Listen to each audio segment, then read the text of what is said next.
es la frecuencia, en este caso la frecuencia cardíaca materna. En cuanto a estos, tenemos que en promedio cada uno va a aumentar 25%, sin embargo, cada uno va a ser protagonista del alza del gasto cardíaco dependiendo de la mitad del embarazo de la que estemos hablando. Por ejemplo, en la primera mitad del embarazo, el volumen sistólico va a ser el protagonista del aumento del gasto cardíaco, y en la segunda mitad, el aumento del gasto cardíaco va a ser dominado por la frecuencia cardíaca materna. En cuanto a la volemia, es algo que también explica las alteraciones a nivel de volumen sistólico. Tenemos que puede disminuir secundaria a la compresión que ejerce el útero grávido sobre la vena cava inferior. Al útero grávido hacer compresión sobre la vena cava inferior, menos sangre va a llegar a cavidad cardíaca. Esto va a agravar en momentos en los que la materna se coloque en posición de cúbito supino. En cuanto al aumento de la volemia va a ser una de las cosas que más va a cambiar a nivel de la materna. Sus aumentos empiezan desde la semana 8 y alcanza su pico máximo alrededor de las 32 semanas. Todo este aumento tiene diferentes explicaciones fisiológicas, pero para que se lleven un mensaje claro, quiero que se imaginen esto, como que se hagan esa imagen. Y es que al principio de la gestación, el útero solo recibe el 2% del gasto cardíaco, mientras que a final de la gestación ya recibe un 20%, aumentó 10 veces lo que ya era. Tanto así, o bueno, tanto es importante el flujo sanguíneo al útero, que al momento del parto, con las contracciones uterinas, va a aumentar un 40% respecto a la cifra del final del embarazo. ¿Esto por qué? Pues porque en el momento del parto necesitamos asegurar un buen flujo sanguíneo para todo lo que es el proceso de parto, la contracción, etc. Además, también va a aumentar la presión arterial media y la frecuencia cardíaca materna, cada uno en un valor de 10. Sin embargo, en cuanto a estas dos, la presión y la frecuencia cardíaca, la anestesia epidural ha demostrado disminuir estos cambios, lo que nos sugiere que son más bien consecuencia del dolor. Otro punto a tener en cuenta al hablar de factores que influyen sobre el volumen sistólico es la resistencia vascular periférica, la cual vamos a encontrar que está disminuida. Va a estar disminuida por un proceso de relajación. Entonces, este es uno de los primeros conceptos importantes que quiero que se lleven, y es que la progesterona es una hormona que por excelencia va a causar relajación. Además, en lo que figura a este aparato, tenemos también la secreción de sustancias vasodilatadoras como lo son prostaglandinas, óxido nítrico, péptido trialnatriurético, la derivación a la circulación uteroplacentaria también contribuye a esto. Otra alteración funcional que tenemos es la tensión arterial diastólica. La tensión arterial diastólica va a ir descendiendo. Como vemos acá, el descenso de la tensión arterial diastólica inicia en la semana 7 de gestación, alcanzando su descenso máximo entre la semana 24 o 26, aproximadamente esta caída es de 10 milímetros de mercurio. Por lo que en caso de que nosotros lleguemos a ver una materna con esta disminución de cifras tensionales, no debemos asustarnos y pensar que está en hipotensión, sino que debemos tener simplemente que es un proceso fisiológico. Como consecuencia de todo esto que ya les mencioné, de las sustancias vasodilatadoras, de la vasodilatación materna y de esta caída de la tensión arterial, tenemos este segundo quick tip que traemos el día de hoy, y es que no es normal que la presión arterial sea más alta en una paciente cuando está embarazada que cuando no. Por lo que si encontramos esto, demanda nuestro estudio y una evaluación muy, muy juiciosa. En tercero de nuestros quick tips es que siempre se le tiene que tomar la presión sanguínea a la embarazada, siempre que uno lo reciba en consulta, sea uno ginecólogo, sea el médico general, sea quien sea, toca tomar la presión arterial de la embarazada y también tomarla en la misma posición. También crear conciencia en nuestra paciente que es la importancia de un buen control de la presión arterial. Y acá, como nuestro último quick tip de esta diapositiva, está que a la semana 38 hay un aumento de la presión arterial sanguínea, por lo que tampoco deberíamos asustarnos. Sin embargo, tener mucho cuidado y estar en vigilancia con esa paciente. En cuanto a hallazgos al examen físico, los que encontramos son consecuencia del aumento del flujo sanguíneo por las válvulas tanto aórtica como pulmonar, lo que lleva a que aumente, por ejemplo, el desdoblamiento del segundo tono cardíaco con la inspiración, la dilatación de las venas cervicales y la presencia de un soplo sistólico leve. ¿Por qué hago el énfasis en sistólico? Porque aquí nos lo dice nuestro quick tip, un soplo diastólico no es normal en una gestante y tenemos que estudiarlo. En cuanto a nuestro segundo quick tip de la diapositiva, tenemos que puede haber un tercer ruido, desde la segunda mitad del embarazo. Esto ligado a lo que nos decían en fisiología, no sé si alguno recuerde, que el tercer ruido suele ser fisiológico en dos condiciones, si mal no recuerdo. Y una de ellas es el embarazo, porque el embarazo es un estado de hiperdinamia. Entonces, como vemos acá, está una de nuestras preguntas de competición. Vi que ya Sofi les volvió a pasar el link. Entonces nos vamos a nuestro Mentimeter.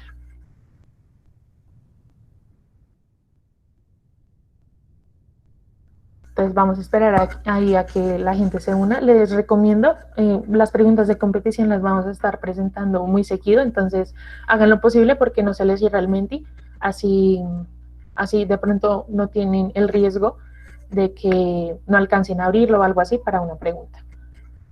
Listo, lo voy a empezar.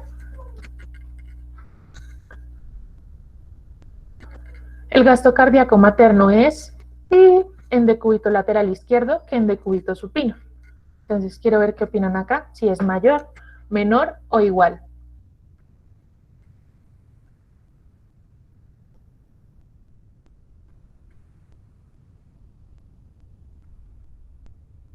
Listo, quedan 3 segundos. Se nos acabó el tiempo. Es mayor, es correcto. ¿Por qué es mayor? No me dirán ni por qué no es menor o por qué no es igual, qué es lo que cambia. Claro, no es algo que dije literalmente mientras la explicación, sin embargo, pues tenemos que recordar el concepto de que en decúbito supino el útero grávido ejerce una mayor compresión sobre la vena cava inferior. Al haber una mayor compresión sobre la vena cava inferior, pues menor va a ser la volemia que va a llegar al corazón, por lo tanto menor será lo que pueda eyectar como tal. Entonces acá felicitamos a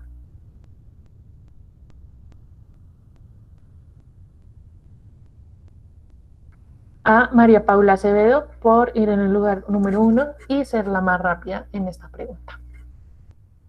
Listo, en cuanto al sistema hematológico, es otro sistema que tiene diferentes alteraciones y estas están enfocadas en, primero, llevar al máximo el potencial de la capacidad de transporte de oxígeno y reducir los efectos del deterioro del retorno venoso y además prevenir una posible hemorragia al momento del parto.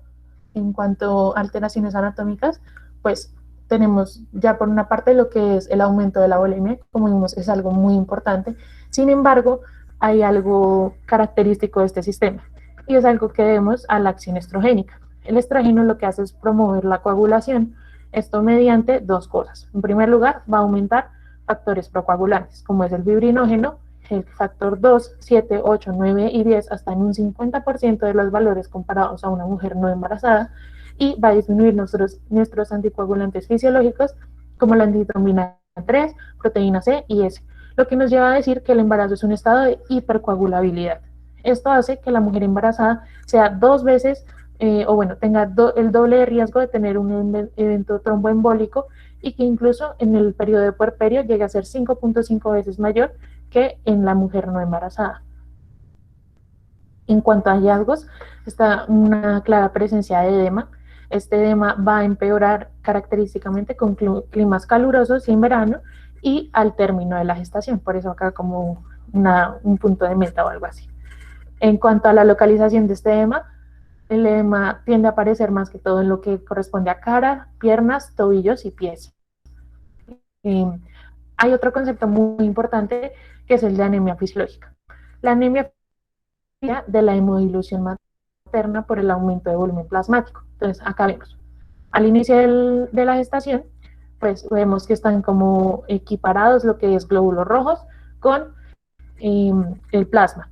Y en tercer trimestre vemos que si bien puede haber un ligero aumento de glóbulos rojos, el plasma va a aumentar en mucha más proporción, lo que lleva a la dilución de estos glóbulos rojos, haciendo pensar, bueno, sí, como cuando uno le echa agua a una sopa, queda como desabrida, como que todo se diluye mucho más. Eso es literalmente lo que pasa con la sangre de la embarazada. Entonces, esto nos lleva a un punto de corte modificado, nuestro primer punto de corte modificado que les traigo hoy, que es el de hemoglobina, para decir que la materna tiene una anemia. Una anemia real la consideramos en un valor de 11 o menos gramos de decilitro. Más de eso no es considerada anemia. La anemia más frecuente en las maternas es de causa de ferropenia. ¿Por qué? Porque la materna tiene 2 o 3 veces más necesidad de hierro durante el embarazo. Otro hallazgo de laboratorio que no está acá en la diapositiva es una posible, entre comillas, leucocitosis. Y es que los valores de leucocitos maternos también cambian de punto de referencia para que nosotros digamos leucocitosis, siendo tanto así que en el último trimestre pueden alcanzar hasta valores de 16.000 a 17.000 sin ser considerados leucocitosis. En función a esto que les acabo de decir, viene otra de nuestras preguntas de competición.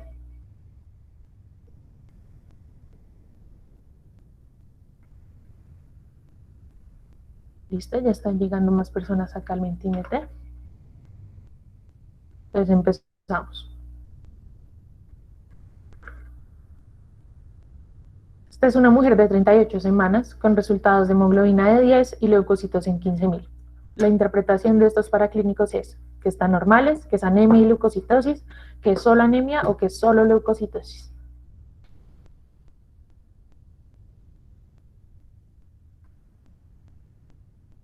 Listo, quedan 3 segundos. Listo, correcto. La mayoría tuvo la respuesta correcta y es que solo es anemia. Recordemos, valor de corte para que nosotros digamos anemia, 11 o menos miligramos de decilitro. Y leucocitos en tercer trimestre, esta es una mujer en la semana 38 de gestación, claramente lo está. Ya podemos alcanzar valores normales de leucocitos hasta 16.000 a 17.000.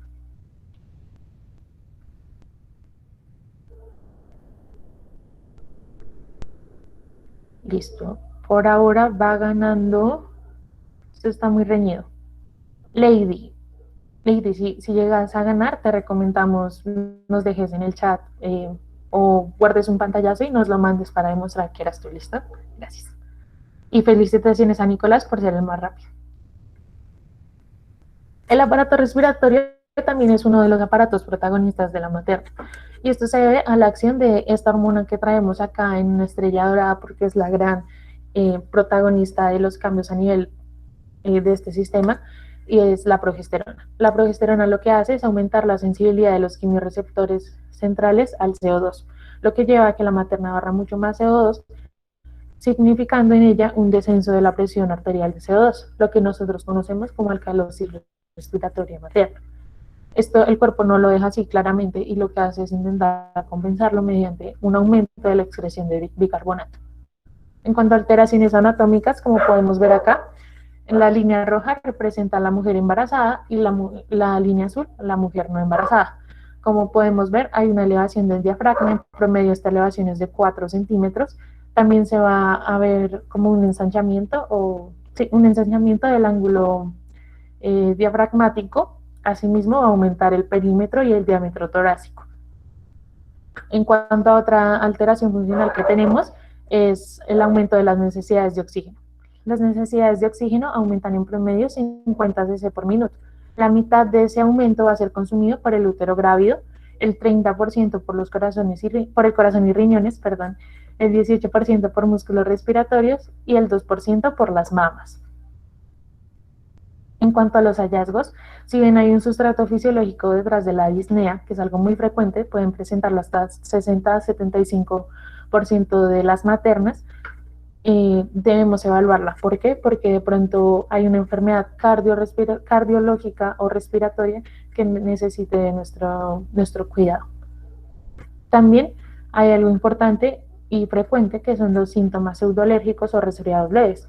Esto se debe a que el estrógeno lo que hace es aumentar la vascularización de la región nasal, causando hiperemia de la mucosa, que se traduce también en congestión y secreción nasal. Acá nuestro quick tip nos dice que la presentación de epistaxis a recurrencia, eso es muy importante, no solo una vez, sino más veces, nos habla de un riesgo aumentado de sangrado. Por lo que si una paciente llega con esta queja de doctor, yo estoy sangrando muchísimo por la nariz todo el tiempo, no sé qué, nosotros debemos irnos preparando porque esa materna seguramente va a sangrar. Acá viene otra pregunta de competición.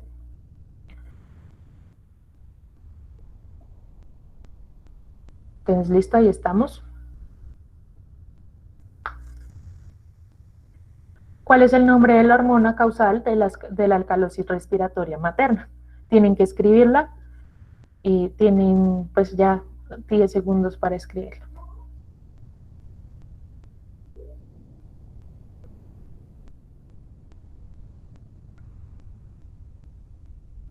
Listo, se acabó el tiempo.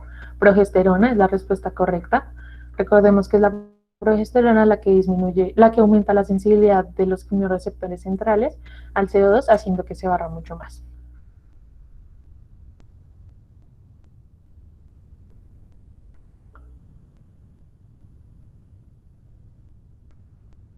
Listo, están muy cerca. La ganadora por ahora sigue siendo Lady. Felicitaciones otra vez a Nicolás por ser el más rápido. Antes de pasar a hablar del sistema renal, les traigo acá una pregunta de preconceptos. En cuanto a la dilatación de los uréteres, pues ya les hablaré después de por qué se dan estos, pero usted cree que es simétrica, que es mayor en el lado derecho, mayor en el lado izquierdo, y ya les explicaré por qué. Listo, está muy parejo.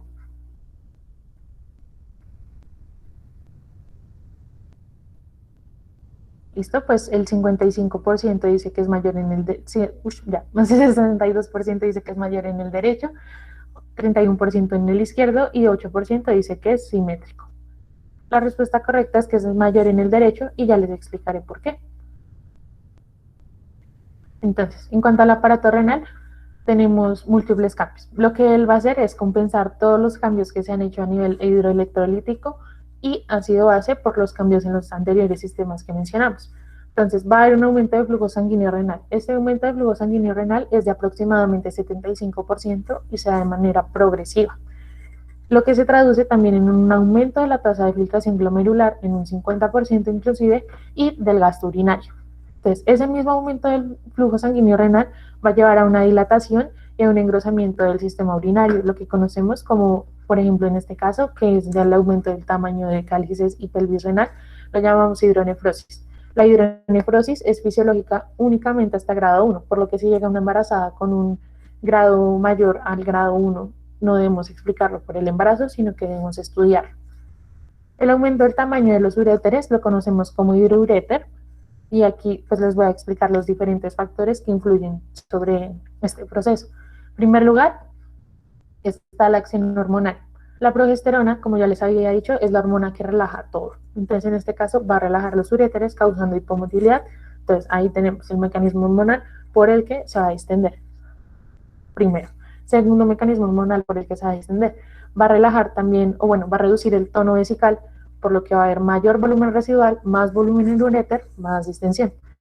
Y el que nos marca la diferencia y el por qué no es simétrico este aumento del tamaño es el útero grávido. Entonces, listo. El útero como tal tiene una ligera desviación a la derecha, lo que genera una compresión especial sobre este lado.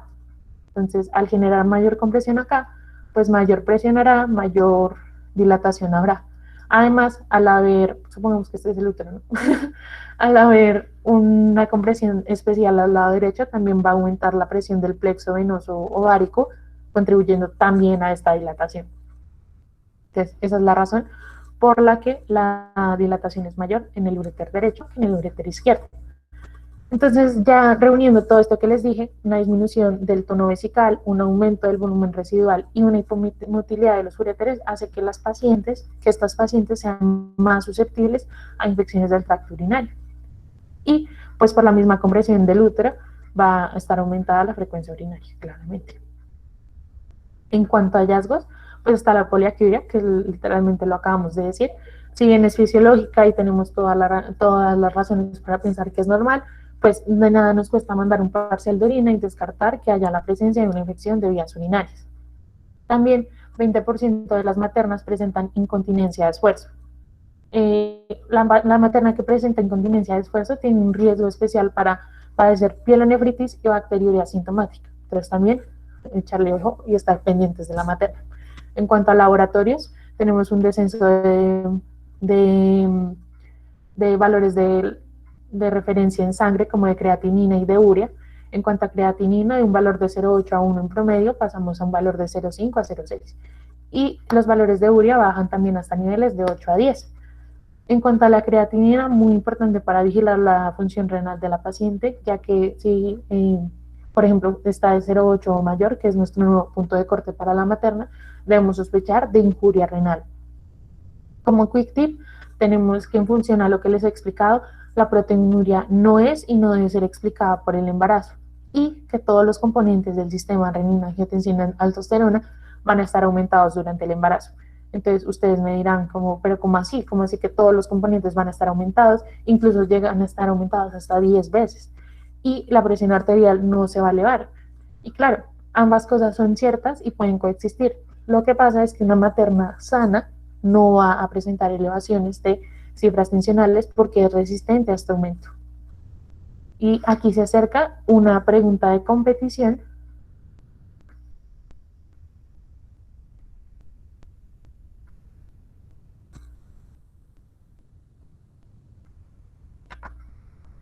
Listo, empezamos.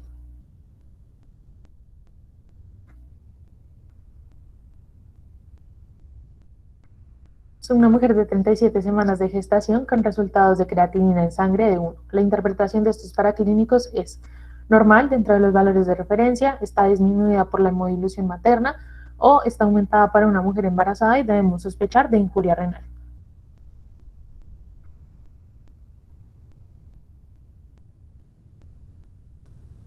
Listo, la mayoría tuvo la respuesta correcta. Y recordar, el punto de corte ahora para que nosotros sospechemos en una materna una injuria renal es de 0,8. Por lo tanto, un valor de 1 no está dentro de los valores de referencia y tampoco está disminuida. Listo. En cuanto al aparato digestivo, vamos a hablar primero de las alteraciones anatómicas. Para esto me gustaría poner acá el lápiz otra vez. Entonces, esta imagen sé que se ve pixelada, pero trae muy bien lo que les quiero mostrar. Sé que en la primera imagen se ve como un desplazamiento, por decirlo así, exagerado de las vísceras abdominales. Tampoco quiero que piensen eso como que todo de la nada queda en cuadrante superior a nivel del abdomen, porque pues tampoco es así. Vemos, por ejemplo, acá la localización del apéndice. No es algo tan marcado como se ve acá en la imagen, pero sí va a depender el desplazamiento según lo avanzado que esté el embarazo. Como vemos acá, acá empieza el apéndice, fosa ilíaca derecha, y pues tampoco se va a desplazar hasta acá, sino más bien se va a quedar en lo que es flanco derecho. Por lo que, si bien es un desplazamiento importante y que debemos tener muy claro en nuestra clínica a la hora de abordar a una paciente embarazada con dolor, con un cuadro de abdomen agudo, pues importante tener esto en cuenta. En cuanto a funciones, alteraciones funcionales, tenemos la acción hormonal. Entonces, sobre la vesícula esta que les traigo acá, va a actuar lo que son los estrógenos. No escribo muy bien usando el mouse, pero pues quiero que se vean lo que dice. Y es que los estrógenos van a disminuir la absorción de los ácidos biliares, lo que hace más propensas a las maternas de sufrir colestasis con todas las consecuencias que eso trae para ellas. En cuanto a esta imagen que tenemos acá, también tenemos que la acción hormonal va a relajar el músculo liso y va a disminuir la peristalsis. Acá hay una anotación muy importante y es algo que no muchos médicos generales e incluso especialistas de otras áreas manejan muy bien, y es que el vaciamiento gástrico no está disminuido ni aumentado en comparación, o sea, el vaciamiento gástrico de una materna es igual que al de un adulto promedio o una mujer no embarazada, porque pues es algo que se tiene mucho cuidado como con ellas, porque piensan que el vaciamiento está algo como elentecido y no se les deja comer o no se les deja tomar agua incluso durante el trabajo de parto. Entonces es algo que debemos tener en cuenta, no solo porque no hay un sustento médico, sino también como por nuestro sentido de humanidad hacia nuestros pacientes. Esta disminución de la peristalsis y la relajación del músculo liso es la causa que explican la constipación e hinchazón que presentan las pacientes. Y también va a relajar el esfínter esofágico inferior. Entonces quiero que se imaginen acá, está el útero grávido, supongamos. Esto va a llevar a un aumento de la presión. Entonces acá la presión en tórax está normal, sino es que está disminuida por el aumento del perímetro y el diámetro torácico. Por lo que voy a poner que acá la presión está más bajita. Y como todo en esta vida, todo se mueve siempre desde donde hay presiones altas a donde hay presiones bajas. Entonces, claro, lo que va a pasar en el caso de la materna es que va a ser mucho más fácil esto, que haya reflujo gástrico. En cuanto a los cambios de los gustos, están más bien asociados a una cuestión psicológica, y es que las náuseas es algo que molesta mucho a las maternas y asocian ciertos alimentos con la desaparición de las náuseas. Entonces dicen, no, si como esto, se me quitan las náuseas. Tanto así que pueden llegar a escalar estos antojos o cambios de los gustos que aparece en nuestra famosa pica. La pica es definida como una ansiedad extrema por comer cosas que no son consideradas comida, que pueden ir desde hielo o incluso mi tutora me comentaba que hay pacientes que han llegado porque comen pared. Esto, si bien tenemos una explicación, no debemos quedarnos con esa explicación y ya y decir con el embarazo sí le pasará, porque no es el caso. Comer pared sin duda no es algo que le vaya a hacer bien a la paciente ni al feto, por lo que necesitamos acompañarla psicológicamente y según la necesidad de cada paciente. En cuanto a hallazgos, síntomas o hallazgos al examen físico que nos puedan referir, está la náusea y el vómito, que inician más o menos a la cuarta o octava semana de gestación y van a estar desapareciendo aproximadamente entre la semana 14 y la 16. Los antojos y la pica que ya les expliqué acá, pues para representar el hielo, almidón y esto como arcilla. El tialismo está relacionado más a la materna, tiene muchas náuseas y por esas mismas náuseas no puede pasar saliva, lo que se lleva a que se le acumule mucho en la boca y sienta esa sensación que también la hace sentir incómoda. El estreñimiento relacionado a la compresión mecánica sobre el colon y también a que en el embarazo hay un aumento de la absorción de agua, haciendo pues las heces mucho más compactas, más duras, y el estreñimiento está asociado con la presentación o el desarrollo de hemorroides, además de un aumento del flujo sanguíneo pélvico que también contribuye a la aparición de estas. Encontramos una lesión muy particular que es el épulis gravídico. Gravídico pues porque está relacionado con el embarazo. Es esta lesión que podemos ver acá, es un granuloma piógeno, como violáceo, y sangra con mucha facilidad. Está en la línea gingival, es pedunculada, y a las pacientes les suele alarmar mucho. Nosotros como médicos tratantes de primer nivel o ginecólogos, etcétera, debemos darle paz a la paciente y decirle que no le vamos a hacer nada, no porque no nos importe, sino porque es algo que se va a resolver después del parto. Aproximadamente en promedio 2 meses, es algo completamente transitorio. Y pues también por acción estrogénica, ya les dije, el estrógeno va a aumentar la vascularización en como todo lado, por así decirlo. En este caso estamos viendo el hiperemia gingival. Como quick tip, tenemos que los valores de referencia de la fosfatasa alcalina se van a duplicar, que van a aumentar las concentraciones séricas de colesterol y que puede haber hipoalbuminemia secundaria a la hemodilución materna. En cuanto al sistema endocrino, tenemos que la adenohipófisis va a aumentar en un promedio de 36% su tamaño. Esto es secundario al aumento de lactotropos, tanto en su número como en su tamaño también. Los lactotropos lo que hacen es secretar prolactina. Además, el estrógeno también va a contribuir a esta síntesis. Tanto así que en promedio la mujer no embarazada o premenopáusica maneja unos niveles de 10 nanogramos mililitro, mientras que en promedio la mujer embarazada llega a unos niveles incluso de 207 nanogramos mililitro.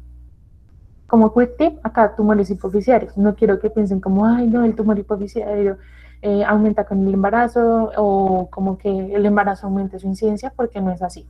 De por sí es muy raro que la mujer en edad fértil presente un tumor hipoficiario. Mucho más raro que no haya sido diagnosticado antes del embarazo. Pero pues sí es algo que puede pasar. Y es que ante el aumento de tamaño de la adenohipófisis, la secreción, no, perdón, la presencia de un tumor hipoficiario podría manifestarse como una lesión ocupante de espacio. Y nuestro segundo quick tip, aquí me quedó mal escrito, está la vascularización aumentada.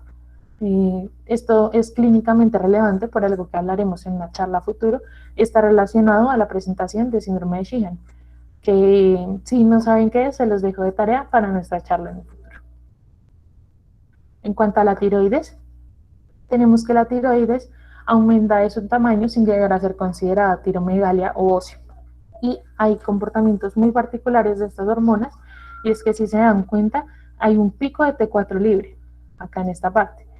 Sin embargo, cuando vamos a ver los niveles de tirotropina, vemos que están caídos durante ese pico, entonces no tiene como mucho sentido. Pero la explicación de esto es que, si se dan cuenta, coincide con el pico máximo de la GCH. La GCH tiene una reacción cruzada en la que comparte una subunidad alfa con la tirotropina, lo que hace que, entre comillas, se engaña al cuerpo, y este piensa que la GCH es tirotropina y empieza a secretar T4 libre. En cuanto a esta gráfica, también decir que al inicio de la gestación va a haber un aumento de la síntesis hepática de la proteína transportadora. Acá, como quick tip, tenemos ajustar terapia para hipotiroidismo. ¿Cómo es esto? El hipertiroidismo es muy raro en mujeres en edad fértil, es mucho más frecuente, pues relativamente hablando, lo que es el hipotiroidismo. Y algo que debemos tener muy en cuenta, muy en la mente, es que la mujer embarazada es, durante las primeras etapas de la gestación, la fuente de T3 y T4 para el feto, por lo que sus necesidades van a aumentar. Las necesidades deberían como ya dejar de aumentar y mantenerse a partir del primer trimestre. Sin embargo, hay mujeres que todavía siguen aumentando hasta ya entrado el tercer trimestre, por lo que del 50 al 85% de las pacientes necesitan de un ajuste de dosis, y la dosis puede llegar a duplicarse, la dosis puede llegar a aumentar hasta un 50% de los valores que la materna ya manejaba antes de la concepción. Acá algo muy importante, y es esto que dice acá nuestro quick tip: TSH4 igual tratamiento. Y es que el punto de corte para que nosotros iniciemos tratamiento en las maternas es diferente al del adulto promedio. El del adulto promedio es de 10, el de las maternas va a ser de 4. Cuando una mujer embarazada presente una TSH de 4 o más, iniciamos tratamiento sin pensarlo dos veces. Cuando el valor es menor a 2,5 es normal. Y cuando está entre 2,5 y 4, lo que hacemos es tomar T4 libre y anticuerpos antiperoxidasa. Entonces, como podemos ver acá, se acerca nuestra pregunta de competición. Ay, aquí me faltó felicitar a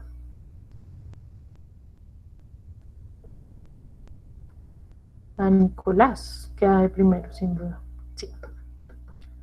Listo. Y a VB por ser la persona más rápida.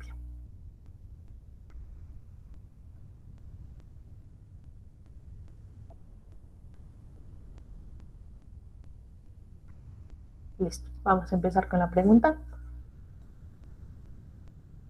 Esta es una mujer de 20 semanas de gestación con resultados de TSH en 5. El valor de referencia para el laboratorio el valor de referencia del laboratorio es de 10 para un tratamiento del adulto. Usted le dice que no se preocupe y toma control en 3 meses, toma T4 libre y anticuerpos antiperoxidasa, o inicia tratamiento para hipotiroidismo. ¿Listo? Correcto lo que la mayoría dice.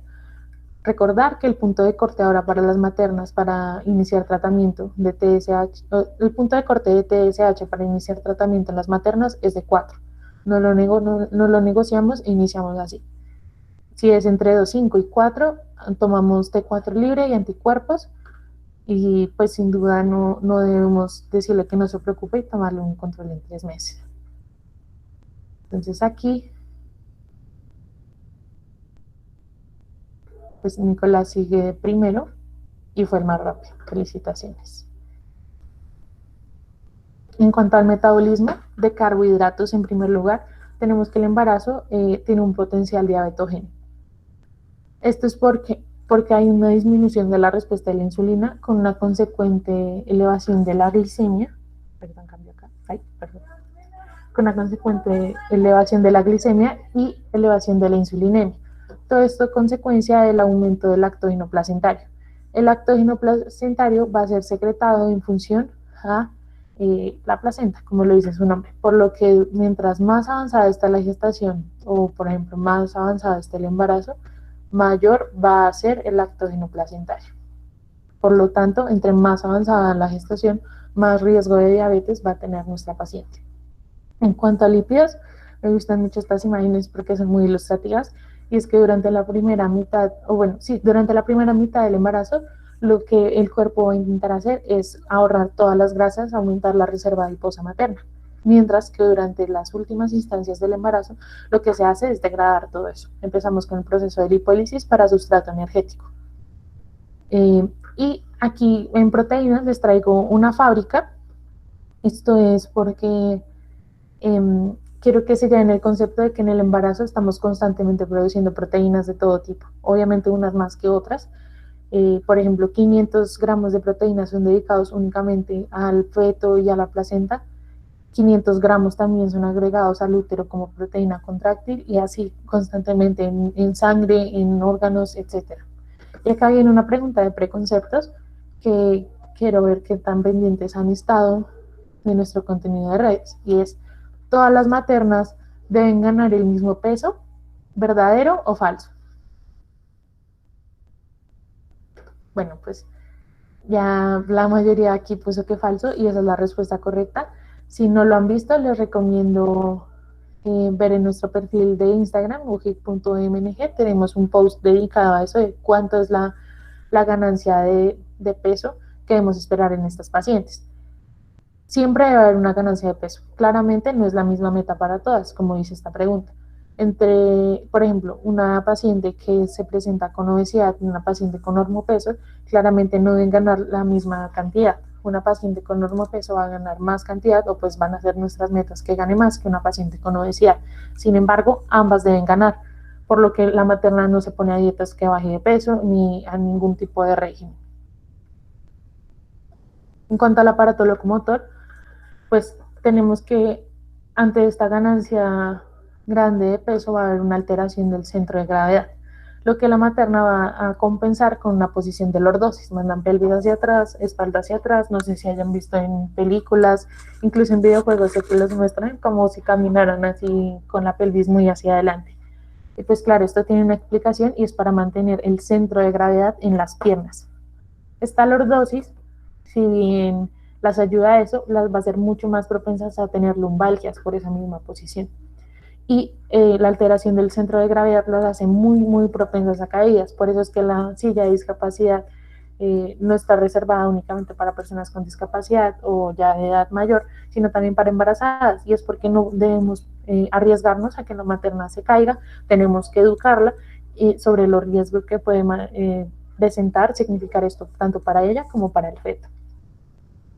Suponiendo una mujer con normopeso que haya ganado una meta de 12,5 kilogramos.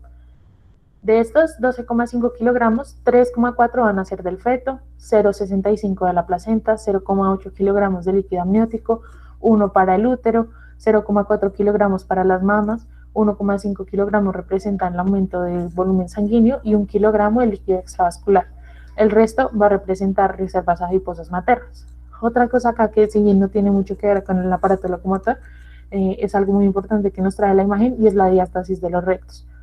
En las maternas, pues es normal que esto se presente, lo que las hace, en primer lugar, más propensas a hernias, y en segundo lugar, a que si ya tenían un defecto de pared que no hubiera sido diagnosticado o identificado, pues ahora sí se va a hacer evidente. En cuanto a la piel, pues tenemos múltiples manifestaciones que suelen ser motivos de consulta frecuente. Por ejemplo, las hemorragias aracniformes o arañas vasculares, que tienden a aparecer en región superior del torso, brazos y cara, y el eritema palmar. Estos son en consecuencia, como yo les dije, el estrógeno aumenta la irrigación prácticamente de todo. Esto también es debido al estrógeno, por lo que debemos decirle a la paciente que no se preocupe, que una vez se haya dado el proceso de parto, etcétera, pues va a resolverse por sí mismo. Algo que sí no se va a resolver y que no es transitorio son la aparición de estrías gravídicas. Las estrías gravídicas son estas que vemos acá, son más frecuentes en la región inferior del abdomen, como vemos en la imagen, y en las mamas. Inicialmente son de color púrpura o violáceo y posteriormente tornarán a una coloración blanca o plateada. También en cuanto a la piel encontramos cambios que son la pigmentación. La pigmentación se da por un aumento de la secreción de la hormona estimulante de melanocitos o melanotropina por la parte de la pituitaria anterior y también por incentivo estrogénico. Todo esto lleva a un crecimiento de diferentes regiones de la piel. En este caso vamos a hablar de las areolas y que incluso llega a la línea alba, que es esta que vemos acá en línea media de la pared abdominal. Tal es su pigmentación que cambiamos incluso la denominación a línea negra. Acá viene una pregunta de competición, todos atentos a su Mentimeter.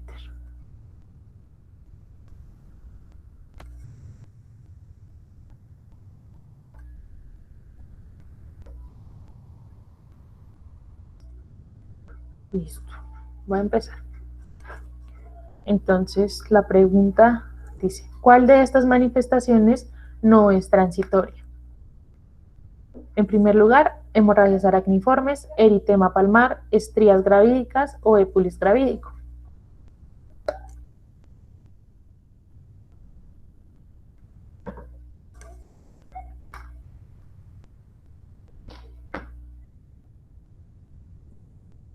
¿Listo? Muy bien, la mayoría tuvo la respuesta correcta y son las estrías gravídicas. Como lo dijimos, estas no son transitorias, mientras que el eritema palmar y las hemorragias aracniformes sí lo son. El épulis gravídico también, recordar que en promedio de 2 meses después del parto desaparecerá.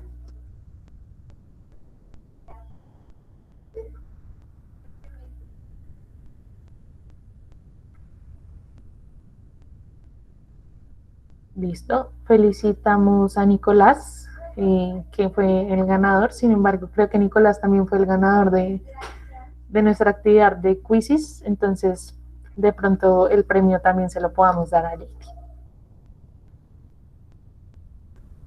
Entonces, listo, como puntos clave de la fisiología materna, tenemos que hay un aumento de la bulimia. Esto es muy a grandes rasgos, recordar que son consecuencia principalmente del aumento de concentraciones hormonales, principalmente cuáles, estrógenos y perdón. Todo esto se traduce a muy grandes rasgos, lo que es aumento de la bulimia, respiración superficial, un aumento del gasto urinario, cambios del estado de ánimo, náuseas y cambios de gustos, relajación de ligamentos y cambios mamarios también relacionados con la pigmentación de la piel. Cuanto a fisiología fetal, es muy difícil hablar de la fisiología fetal sin hablar de la circulación. Entonces, en cuanto a la circulación, necesito que tengamos claro dos conceptos. El primero es el de la vía derecha y el segundo es el de la vía izquierda. La vía izquierda hace referencia a la vía de la sangre oxigenada y la vía derecha hace referencia a la desoxigenada. Entonces, la vía izquierda inicia en placenta. Placenta llega con la sangre oxigenada, la cual el feto va a empezar a recoger, por decirlo así, a través de la vena umbilical. La vena umbilical se va a volver intraabdominal y aquí el hígado va a tomar uno de dos caminos. El primero, muy poca parte se va por acá, va a distribuirse por el hígado y en su mayoría va a ir a través del conducto venoso, el cual llega a la vena cava inferior. A través de la vena cava inferior va a pasar por uno de nuestros shunts fisiológicos fetales, únicamente fetales, va a pasar de la aurícula derecha a la aurícula izquierda. De la aurícula ¿Cuánto llevamos? ¿Alguien encendido el micrófono? Por favor, gracias. Bueno, entonces, como les estaba diciendo, de la aurícula izquierda va a haber un llenamiento del ventrículo izquierdo. Allí se va a distribuir también por la circulación coronaria y posteriormente va a ser eyectado por lo que es la aorta ascendente, va a irse a irrigar la parte superior, privilegiando al cerebro con la oxigenación máxima que va a tener y luego vamos a encontrar nuestro segundo shunt fisiológico, que es el conducto arterioso. Aquí se va a combinar como sangre mixta, que es esto que vemos acá morado, y va a continuar irrigando la parte inferior del cuerpo, llegando a placenta a través de las arterias umbilicales, que son ramas de la arteria ilíaca interna. En cuanto a la vía derecha, es la sangre desoxigenada. En cuanto a la sangre desoxigenada, Pues claro, tenemos que a la aurícula derecha va a llegar vena cava superior y vena cava inferior. De allí pasa al ventrículo derecho y allí a tronco pulmonar. Gran parte se va a pasar por el conducto arterioso, como ya hablamos, para seguir su ruta, y una pequeña parte va a ir a irrigar lo que es como tal pulmón.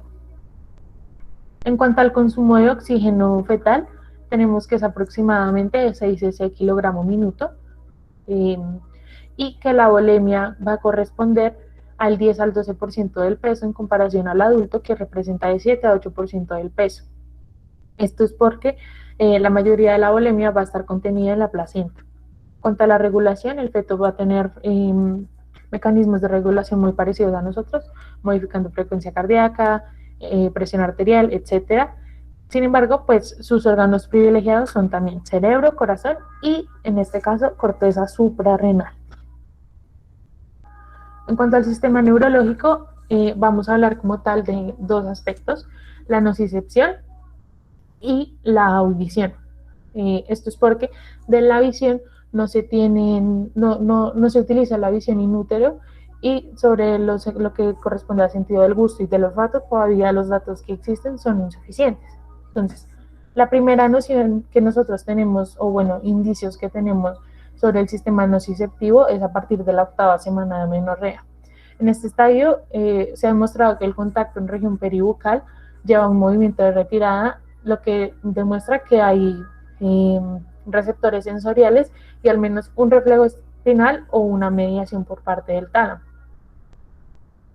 Esta respuesta, una mediación, por el tronco cerebral, Estas respuestas subcorticales van a ser efectivas desde la semana 18, pero las estructuras necesarias van a madurar hasta después de las 24 semanas en la corteza cerebral para que el feto llegue a percibir el dolor. Por lo que la recomendación es que a partir de la semana 24, si se va a realizar un procedimiento fetal invasivo, se aplique analgesia para el feto. En cuanto a la audición, es algo muy particular, y es que las estructuras anatómicas, por ejemplo, van a estar formadas entre el 4º a 5º mes de embarazo, pero la maduración del oído interno va a terminar hasta el 8º mes, llevando a que la audición como tal empiece entre la semana 26 a 28. Por lo que acá traemos una pregunta, como de ustedes, ¿cómo creen entonces qué es lo que pasa con el feto y los sonidos que ponemos, cómo percibirá los sonidos? Entonces les doy la pregunta. Teniendo en cuenta que las estructuras para la audición no están maduras hasta la semana 26 a 28, ¿cómo percibe el feto los sonidos? Si escucha, vibración o no lo percibe.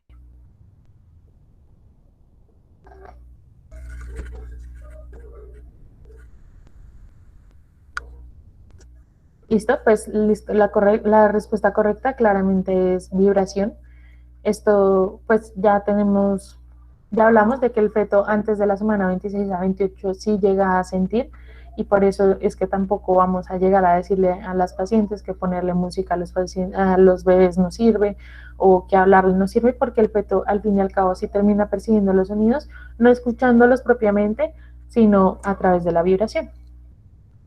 Acá les voy a dejar habilitado para que dejen preguntas de manera anónima, sin embargo todavía nos queda una cosa chiquitica de la presentación. Es el sistema hematológico. El sistema hematológico, lo más característico y lo más importante del feto es el proceso de hematopoiesis. La hematopoiesis principal, o bueno, inicialmente se va a dar de manera extraembrionaria en la vesícula vitelina, que es lo que conocemos como hematopoiesis mesoblástica. Luego, pues, pasaremos a una hematopoiesis visceral. 20 horas. Una hematopoiesis visceral hacia la 6ª semana de amenorrea, y va a iniciar en el hígado. El hígado va a ser el órgano reina hasta que ya a partir de la semana 9 o 12 podemos ver hematopoiesis en otros órganos, como mi tutora dijo, tétrico timo, que ni siquiera aparece un timo, pero quiero que no lo olviden. Timo, también en ganglios linfáticos y riñones, y en el vaso, perdón. Posteriormente, aproximadamente hacia los 5 o 6 meses, la hematopoiesis visceral alcanza su producción máxima y va a disminuir de poco a poco.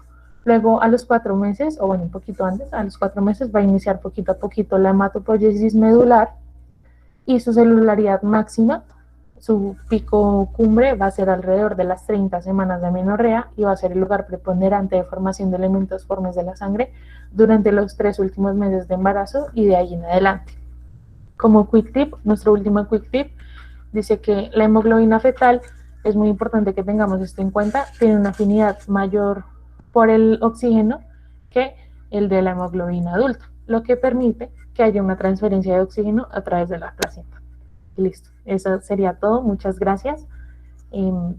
Las preguntas ya las pongo.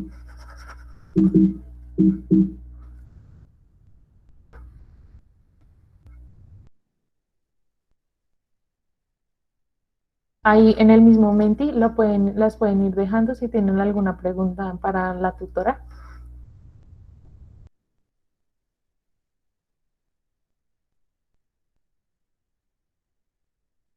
Muchas gracias, Andrea. Excelente charla. Pues esperemos a las preguntas para la tutora. Pues si no las pueden hacer por el Menti, las pueden hacer igualmente por el chat del Meet. Entonces estamos pendientes.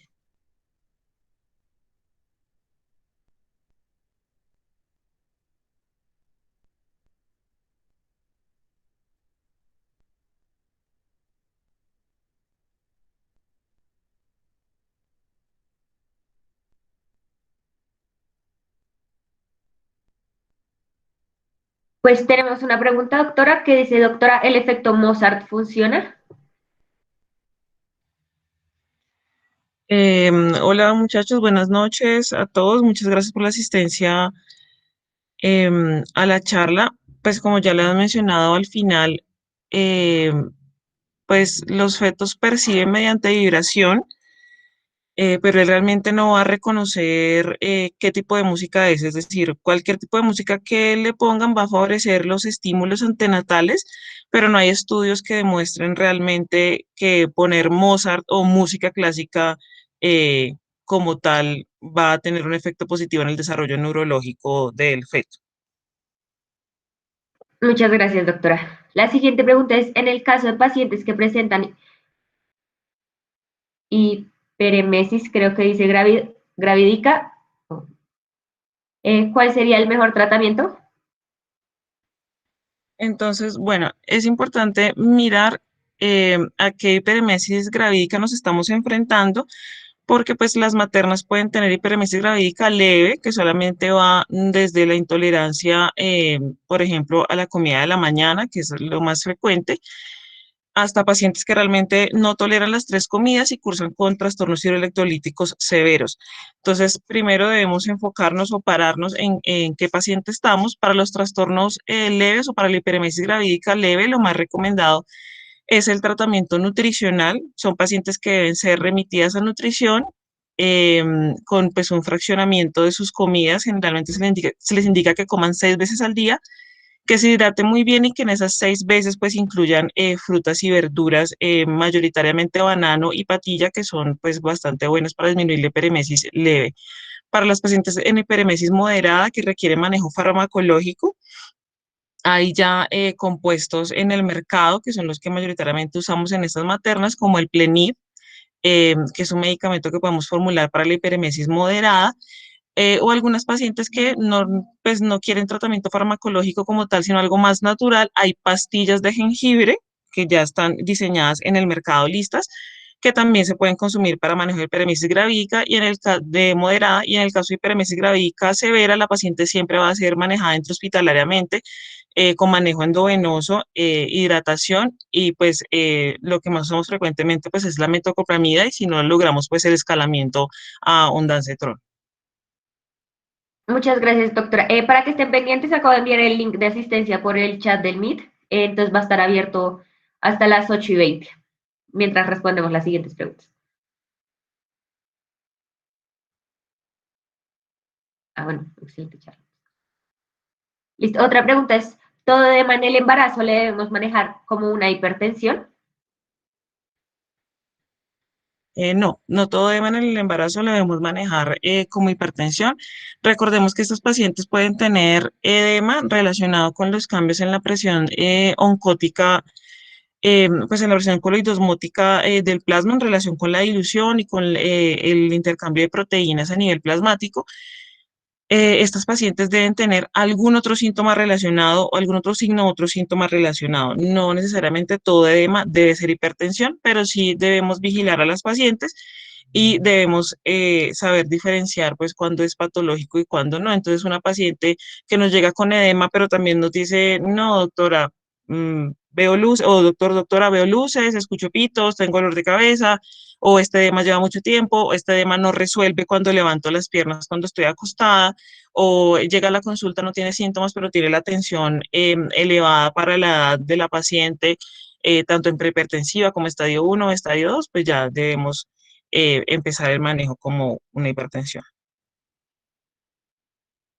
Muchas gracias, doctora. Pues creo que no hay más preguntas. Muchas gracias, Andrea. Muchas gracias, doctora, por la charla. Excelente charla.